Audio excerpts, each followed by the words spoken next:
l'homme, à Lord Byron. Toi, dont le monde encore ignore le vrai nom, esprit mystérieux, mortel, ange ou démon, qui que tu sois, Byron, bon fatal génie, j'aime de tes concerts la sauvage harmonie, comme j'aime le bruit de la foudre et des vents, se mêlant dans l'orage à la voix des torrents. La nuit est ton séjour, l'horreur est ton domaine, l'aigle, roi des déserts, dédaigne ainsi la plaine. Il ne veut, comme toi, que des rocs escarpés, que l'hiver a blanchi, que la foudre a frappé, des rivages couverts des débris du naufrage, ou des champs tout noircis, des restes de carnage. Et, tandis que l'oiseau qui chante ses douleurs, bâtit au bord des eaux son nid parmi les fleurs, lui, des sommets d'Athos, franchit l'horrible cime, suspend au flanc des monts son air sur l'abîme, et là, seul, entouré de membres palpitants, de rochers d'un sang noir sans cesse dégoûtant, trouvant sa volupté dans les cris de sa proie, percé par la tempête, il s'endort dans la joie. Et toi, Byron, semblable à ce brigand désert, les cris du désespoir sont tes plus doux concerts. Le mal est ton spectacle, et l'homme est ta victime. Ton œil, comme Satan, a mesuré l'abîme, et ton âme, y plongeant loin du jour et de Dieu, a dit à l'espérance un éternel adieu. Comme lui maintenant, régnant dans les ténèbres, ton génie invincible éclate en chant funèbre. Il triomphe, et ta voix, sur un mode infernal, chante l'hymne de gloire au sombre dieu du mal. Mais que sert de lutter contre sa destinée? Que peut contre le sort la raison métinée? Elle n'a, comme l'œil, qu'un étroit horizon. Ne porte pas plus loin tes yeux ni ta raison. Hors de là, tout nous fuit, tout s'éteint, tout s'efface. Dans ce cercle borné, Dieu t'a marqué ta place. Comment? Pourquoi? Qui sait? De ses puissantes mains, il a laissé tomber le monde et les humains, comme il a dans nos champs répandu la poussière, ou semé dans les airs la vie et la lumière. Il le sait. Il suffit. L'univers est à lui, et nous n'avons à nous que le jour d'aujourd'hui. Notre crime est d'être homme et de vouloir connaître. Ignorer et servir, c'est la loi de notre être. Byron, ce mot est dur. Longtemps j'en ai douté. Mais pourquoi reculer devant la vérité? Ton titre devant Dieu, c'est d'être son ouvrage, de sentir, d'adorer ton divin esclavage. Dans l'ordre universel, faible atome emporté, d'unir à ses desseins ta libre volonté, d'avoir été conçu par son intelligence, de le glorifier par ta seule existence. Voilà ton sort. Ah, loin de l'accuser, baise plutôt le joug que tu voudrais briser. Descends du rang des dieux qu'usurpait ton audace. Tout est bien, tout est bon, tout est grand à sa place. Au regard de celui qui fit l'immensité, insecte vaut un monde. Ils ont autant coûté. Mais cette loi, dis-tu, révolte ta justice. Elle n'est à tes yeux qu'un bizarre caprice, un piège où la raison trébuche à chaque pas. Confessons-la, Byron, et ne la jugeons pas. Comme toi, ma raison en ténèbres abonde, et ce n'est pas à moi de t'expliquer le monde. Que celui qui l'a fait explique l'univers. Plus je sonde l'abîme, hélas, plus je m'y perds. Ici-bas, la douleur s'enchaîne. Le jour succède au jour, et la peine à la peine. Bon, Borné dans sa nature, infini dans ses vœux, l'homme est un Dieu tombé qui se souvient des cieux. Soit que, déshérité de son antique gloire, de ses destins perdus, il garde la mémoire. Soit que de ses désirs l'immense profondeur, il présage de loin sa future grandeur. Imparfait ou déchu, l'homme est le grand mystère. Dans la prison des sens, enchaînés sur la terre, esclaves, ils sont incarnés pour la liberté. Malheureux, il aspire à la félicité. Il veut sonder le monde, et son œil est débile. Il veut aimer toujours, ce qu'il aime est fragile. Tout mortel est semblable à l'exilé d'Éden, lorsque Dieu l'eut banni du céleste jardin. Mesurant d'un regard les fatales limites, il s'assit en pleurant aux portes interdites. Il entendit de loin dans le divin séjour l'harmonieux soupir de l'éternel amour, les accents du bonheur, les saints concerts des anges qui, dans le sein de Dieu, célébraient ses louanges. Et, s'arrachant du ciel dans un pénible effort, son œil avec effroi retomba sur son sort. Malheur à qui du fond de l'exil de la vie entendit ces concerts d'un monde qui l'envie. Du nectar idéal sitôt qu'elle a goûté, la nature répugne à la réalité. Dans le sein du possible en songe elle s'élance. Le réel est étroit, le possible est immense. L'âme avec ses désirs s'y bâtit un séjour où l'on puise à jamais la science et l'amour, où, dans des océans de beauté, de lumière, l'homme, altéré toujours se désaltère, et de songes si beaux enivrant son sommeil, ne se reconnaît plus au moment du réveil. Hélas, tel fut ton sort, telle est ma destinée. J'ai vidé comme toi la coupe empoisonnée. Mes yeux, comme les tiens, sans voir, se sont ouverts. J'ai cherché vainement le mot de l'univers. J'ai demandé sa cause à toute la nature. J'ai demandé sa fin à toute créature. Dans l'abîme sans fond, mon regard a plongé. De l'atome au soleil, j'ai tout interrogé. J'ai devancé les temps, j'ai remonté les âges. Tantôt, passant les mers pour écouter les sages. Mais le monde à l'orgueil est un livre fermé. Tantôt, pour deviner le monde inanimé, fuyant avec mon âme au sein de la nature, j'ai cru trouver un sens à cette langue obscure. Tu dis à la loi qui roule les cieux. Leur brillant désert, Newton guida mes yeux. Des empires détruits, je méditais la cendre. Dans ces sacrés tombeaux rame ma vue descendre. Des mânes les plus saints, troublant le froid repos, j'ai pesé dans mes mains la cendre des héros. Je leur ai demandé à leur vaine poussière cette immortalité que tout mortel espère. Que dis-je? Suspendu sur le lit des mourants, mes regards la cherchaient dans des yeux expirants. Sur ces sommets noircis par d'éternels nuages, sur ces flots sillonnés par d'éternels orages, j'appelais, je bravais le choc des éléments. Semblable à la Sibylle en ses emportements, j'ai cru que la nature, en ses rares spectacles, laissait tomber pour nous quelqu'un de ses oracles. J'aimais à m'enfoncer dans ces sombres horreurs, mais en vain dans son calme, en vain dans ses fureurs, cherchant ce grand secret sans pouvoir le surprendre. J'ai vu partout un Dieu sans jamais le comprendre. J'ai vu le bien, le mal, sans choix et sans dessein, tomber comme au hasard, échapper de son sein.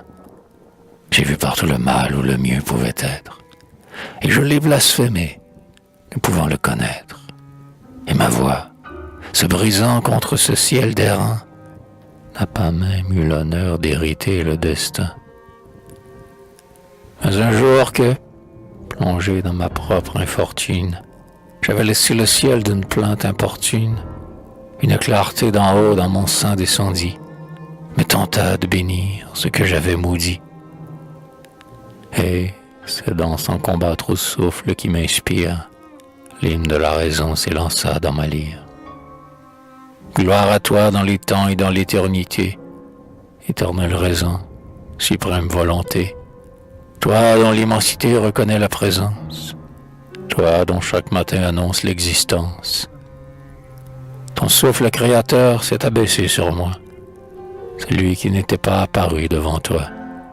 J'ai reconnu ta voix avant de me reconnaître. Je me suis élancé jusqu'aux portes de l'être. Mais voici, le néant te salue en naissant. Mais voici, mais que suis-je? Un atome pensant. Qui peut entre nous deux mesurer la distance? Moi, qui respire en toi ma rapide existence, à l'insu de moi-même, à ton gré façonné. Que me dois-tu, Seigneur, quand je ne suis pas né? Rien avant, rien après, gloire à la fin suprême, qui tirera tout de toi se doit tout à soi-même.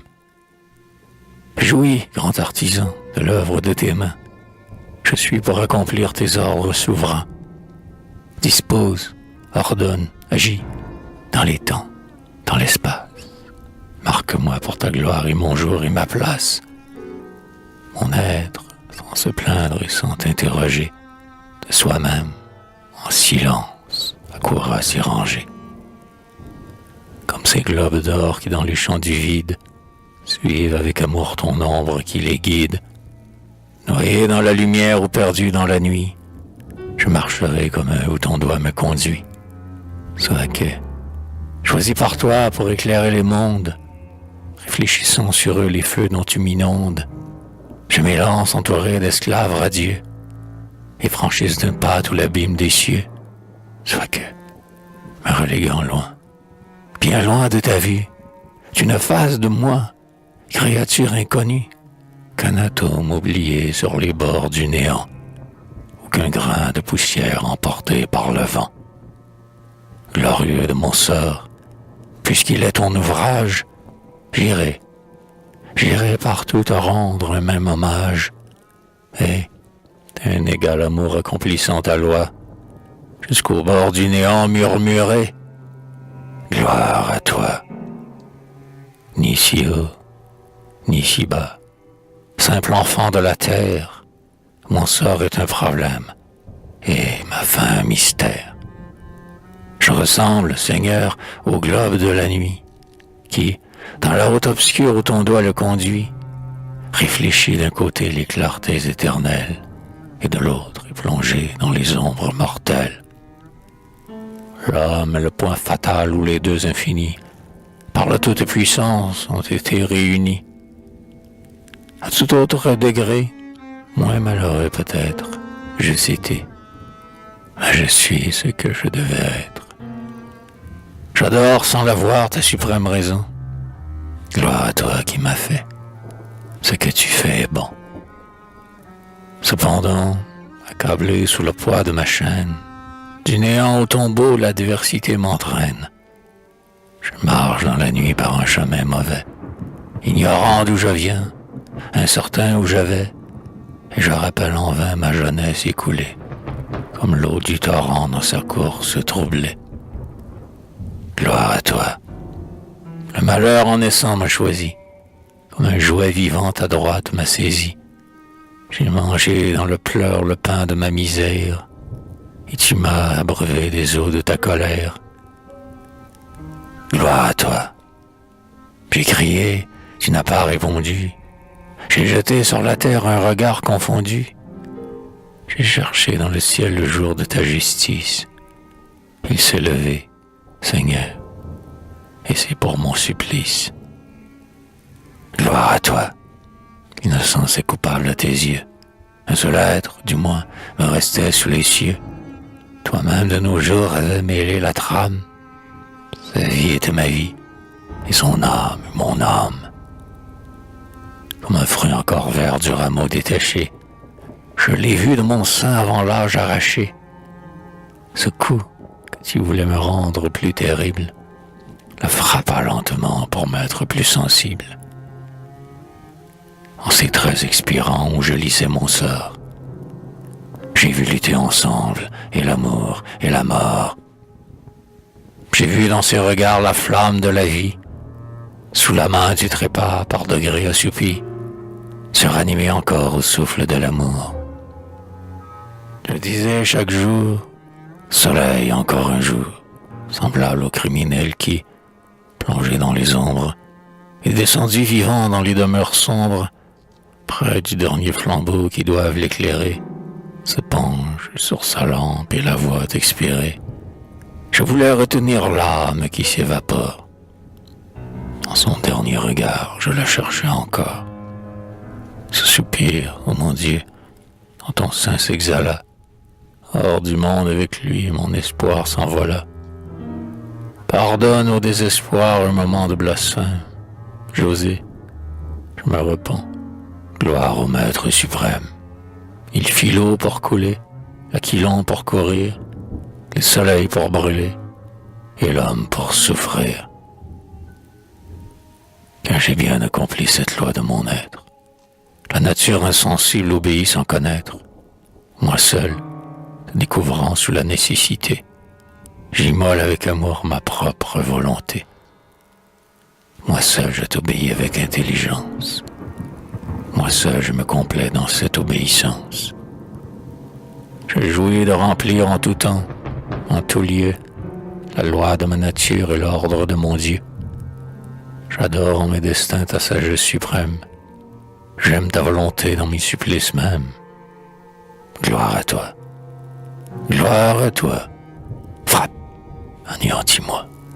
Tu n'entendras qu'un cri. Gloire à jamais à toi. Ainsi ma voix monta vers la voûte céleste. Je rendis gloire au ciel, et le ciel fit le reste. Mais silence, ô ma lyre, et toi qui dans tes mains tiens le cœur palpitant des sensibles humains, Burn, viens en tirer des torrents d'harmonie. C'est pour la vérité que Dieu fit le génie. Jette un cri vers le ciel, au chantre des enfers, le ciel même où damné enviera tes concerts. Peut-être qu'à ta voix, de la vivante flamme, un rayon descendra dans l'ombre de ton âme. Peut-être que ton cœur, ému de saint transport, s'apaisera soi-même à tes propres accords, et qu'un éclair d'en haut perçant ta nuit profonde, tu verseras sur nous la clarté qui t'inonde. Ah, si jamais ton luth, amolli par tes pleurs, soupirait sous tes doigts l'hymne de tes douleurs, aussi, du sein profond des ombres éternelles, comme un ange tombé, tu secouais tes ailes, et, prenant vers le jour un lumineux essor, parmi les cœurs sacrés, tu t'essayais encore. Jamais, jamais l'écho de la céleste voûte, jamais ces harpes d'or que Dieu lui-même écoute, jamais des séraphins les cœurs mélodieux, plus divins accords n'auraient ravi les cieux. Courage, enfant déchu d'une race divine, tu portes sur ton front ta superbe origine. Tout homme, en te voyant, reconnaît dans tes yeux un rayon éclipsé de la splendeur des cieux. Roi des champs immortels, reconnais-toi toi-même. Laisse au fils de la nuit le doute et le blasphème. Dédaigne un faux encens qu'on t'offre de si bas. La gloire ne peut être où la vertu n'est pas. Viens reprendre ton rang dans ta splendeur première, parmi ces purs enfants de gloire et de lumière, que d'un souffle choisi Dieu voulut animer, et qu'il fit pour chanter, pour croire et pour aimer.